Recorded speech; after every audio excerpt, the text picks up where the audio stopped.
Olá, hoje a gente mergulha direto num ponto-chave, lá em 2 Crônicas, capítulo 10. Sabe, aquele momento logo depois da morte do rei Salomão. Isso. O filho dele, Roboão, tá lá em Siquém para ser coroado, mas já começa com tensão. Muita atenção. Chega Jeroboão, que tinha fugido para o Egito, né? E ele vem com todo Israel fazer um pedido bem direto pro Roboão. Exato. A condição era clara. Falam tipo, olha, seu pai pegou pesado com a gente, foi um jugo duro. Se você aliviar esse trabalho forçado, esse peso todo, a gente te serve. Quer dizer, uma encruzilhada logo de cara pro novo rei. Sem dúvida.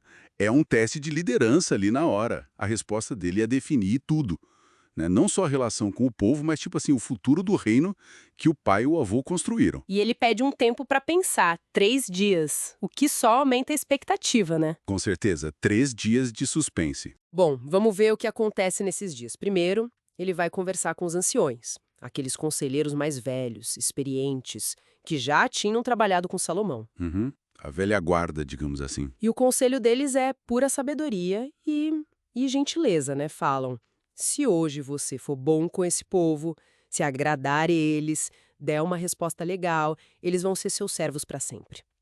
Parece fazer sentido, não? Total sentido. É um conselho que vem da experiência, né? De entender que a lealdade se conquista também com bondade. Uma visão mais a longo prazo. Pois é, pensando na estabilidade do reino. Exato.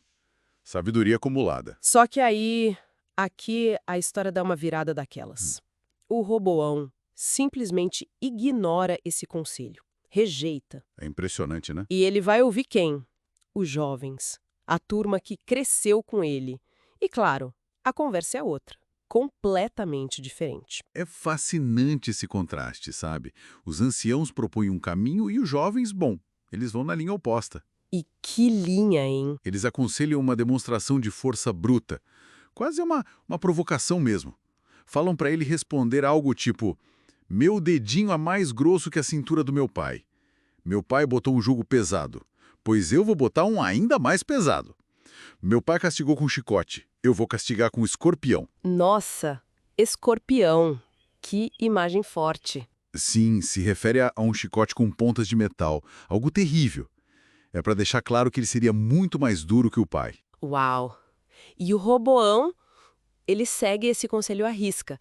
Chega o terceiro dia, ele encara o povo e manda essa resposta super agressiva, repete essa ameaça toda. Exatamente. É uma decisão impactante. A narrativa bíblica até diz que isso foi uma coisa de Deus para cumprir uma promessa antiga feita a Jeroboão. Mas olhando só pela ótica humana, política, Foi um desastre. um desastre anunciado, né? Porque ele escolheu a força em vez do diálogo. A consequência foi imediata. Com certeza.